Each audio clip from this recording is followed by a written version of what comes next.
Mais moi, quand je parle souvent à Eden Hazard, je prends l'exemple sur Ronny. Je lui dis, Ronaldinho était le meilleur joueur au monde ou le meilleur joueur de tous les temps. Parce qu'il était incroyablement fort. Mais seulement un joueur qui ne s'entraîne pas tous les jours, au bout d'un moment donné, ça paye cash. Ça paye. Tu peux être Ronaldinho, tu peux être Messi. Si tu ne t'entraînes pas, monsieur Eden Hazard, au bout de 2 ans, on t'oublie. Et le football va tellement vite qu'il y aura un autre gamin qui va naître, qui sera encore plus fort. Et du coup, comment vous avez pris ce message quelques semaines plus tard, lorsque Guardiola qui arrive dit « Moi, Eto'o, Deco, Ronaldinho, c'est dehors ». Mais j'ai d'abord rappelé à Guardiola qui n'a jamais été un grand joueur. Il était un bon joueur.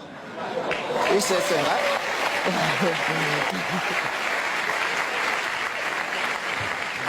Mais c'est vrai. Je le lui ai dit. Et j'ai rappelé au passage, si c'est le coach, lui, ce qui me le dit, je dis, ok, je ne peux rien dire.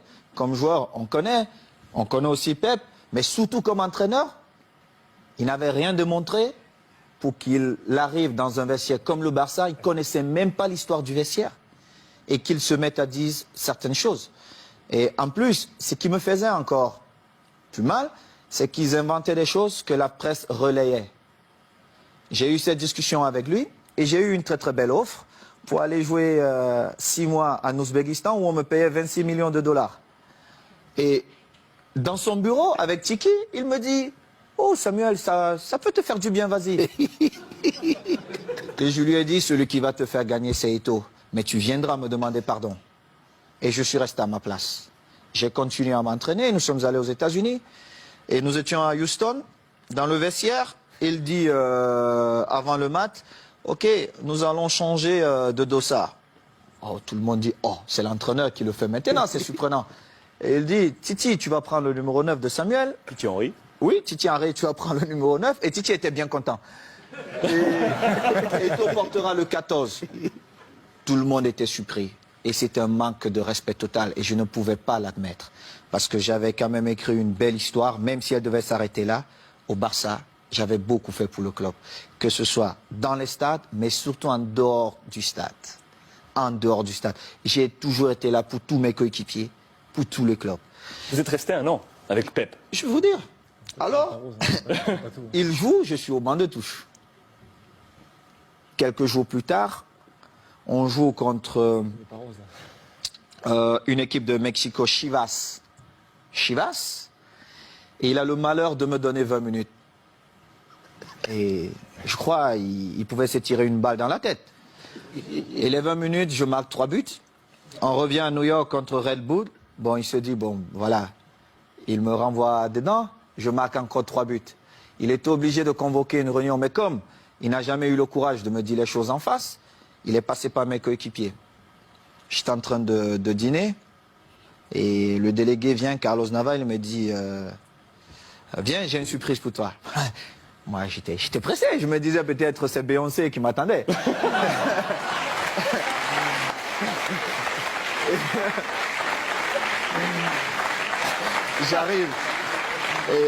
J'arrive dans cette suite et je vois Jorquera, Oleguer, non pas Oleguer, Puyol, Les jeunes du Barça.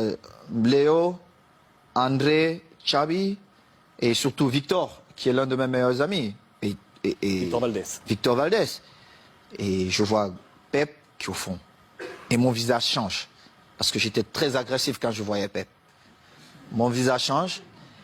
Il n'a pas parlé. Alors Makina, Xavi, il prend la parole, il me dit, bon négro, comme on te l'a toujours dit, on l'a manifesté, on veut que tu restes et il faut que tu trouves un terrain d'entente avec Pep.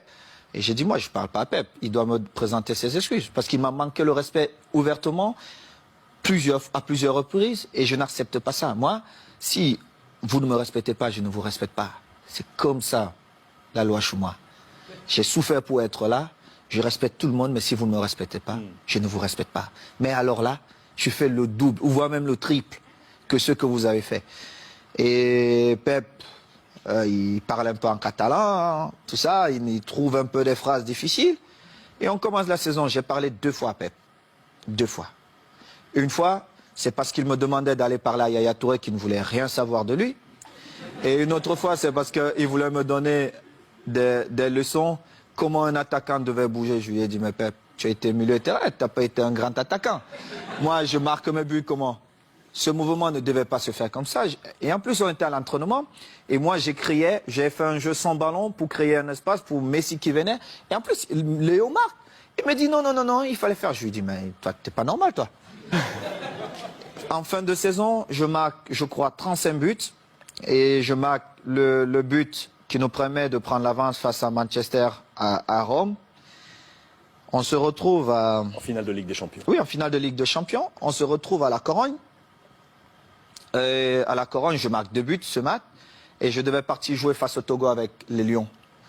On a un dîner bien arrosé. Moi, je ne bois pas. Mais tout le monde s'est lâché un peu. Et il dit, oh, je vais porter un toast. Et puis voilà. Vraiment, il faut qu'on dise merci à Samuel parce que c'était une saison difficile pour lui. Mais il a montré le grand joueur qu'il est. Tout ça. Un beau discours. C'est la première fois où j'ai fait confiance à Guardiola. Mais cela m'a coûté mon passeport pour l'Inter de Milan.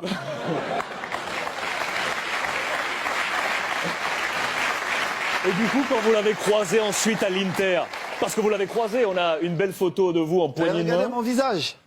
Parce que Guardiola, il m'a vu dans le tunnel. Est-ce qu'il m'a salué dans le tunnel? Il ne m'a pas salué dans le tunnel. Il a attendu là où il y avait tous les caméras. Moi, quand il a regardé le visage de Thierry Henry, ça dit tout. Parce qu'ils ont vu la scène. On était tous dans le tunnel.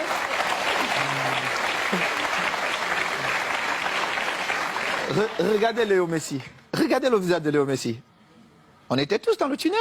Il ne m'a pas salué. Il a attendu quand il y avait toutes les caméras pour venir me tendre la main. Évidemment, je ne pouvais pas refuser.